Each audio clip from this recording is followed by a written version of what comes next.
Hi guys, welcome back to the channel. This is Stephen from Adventuring, and today we're going to be doing some maintenance. Now it's not your typical maintenance where it's your oil and oil filter, but what I'm going to be doing is actually repainting the entire chassis of my vehicle. It's done a number of trips and now I'm starting to see little rust spots pop up here and there. So today what I'll be doing is taking off the canopy and the tub in one go, getting to the back of it, and then wire wheeling the entire chassis from rear to the front. So it's going to be a pretty involved process, a lot of prep time for the paint, but hopefully it'll come up schmicko, because the reason why I'm doing this is there's something really shocking about to drop in the next episode. So let's get into it. Alrighty guys, strap yourselves in. There's going to be a lot of time lapses in this video, but you can see here me just fiddling around with the back end of the tub. There's a lot of electrical wiring that I had to remove at the back here and get out of the way in preparation to bring the forklift in.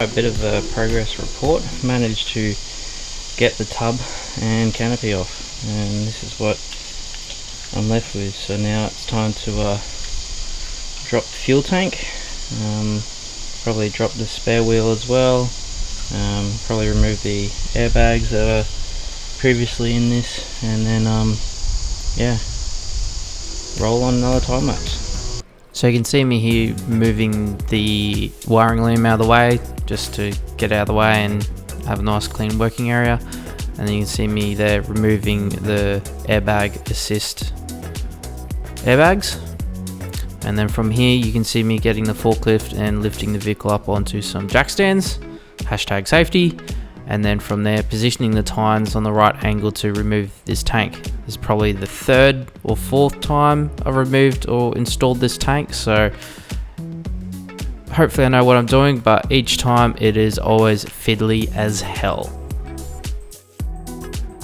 One Brown Davis long range fuel tank has been removed, so now that will allow me to get in behind there, which to be honest isn't actually too bad. Like there's a little bit there, but you know, just give it a wire wheel, fresh lick of paint. I'm still finding freaking sand and like red dust, especially in the wiring looms. Still finding red dust from the desert in there, but you know, it is what it is, and use the vehicle for what it's intended for.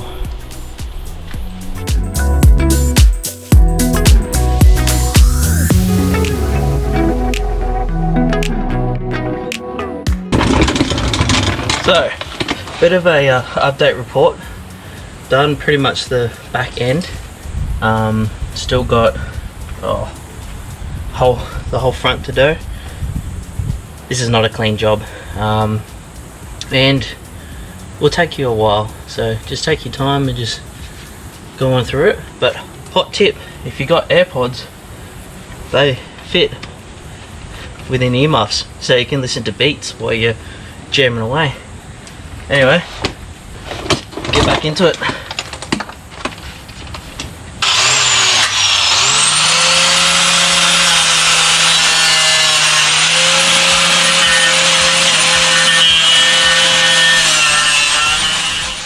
Now one thing guys that I didn't get on camera, and a pretty vital step, is once you've finished wire wheeling the entire chassis, is you want to make sure you use some rust converter on any exposed bare metal surfaces or any existing rust areas.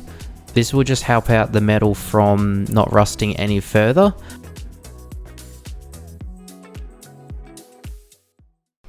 Alright, day 3, finally paint day. Now excuse my topless self, it was freaking hot this particular day and pretty windy. So as you can see here, we're just masking up the entire cab and getting everything protected before paint. Like anything with painting, it's all in the prep work. It's masking everything off, it's making sure everything's done correctly, because I tell you what, the actual painting stage of this project was the least time consuming part. It was all the grinding and all the masking off of everything that took its time. So it is paint time. Actually probably the most funnest part of this whole project. So I got my white little cute overalls happening right here with my Mexican safety boots, and I went ham on the paint. No, I'm just kidding. I did one coat to start off with, pretty light, just got used to the paint gun, just got into all the nooks and crannies of everything. As you can see here, it is coming up absolute schmicko. Anyway, I went back over it a second pass just to put a bit of a thicker coat and extra protection, and it went on very easily. So the paint I used was some SEA metal cover from Super Cheap Auto, and then I thinned it down 20% to get it through the spray gun. So as you can see here, I'm starting to lose light because I was under the pump and wanted to get this done, and before it started to rain.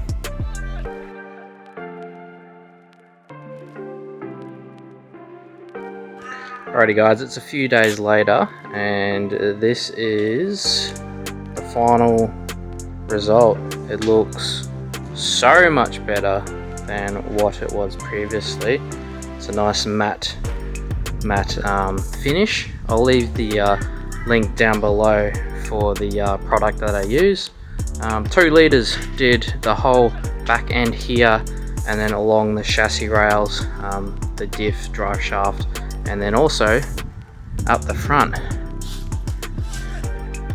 Tied it up the front in here, ready to go for new suspension. Mint. And that's a wrap on this video guys. Make sure you like, comment and subscribe, and stay tuned for the install of my new suspension.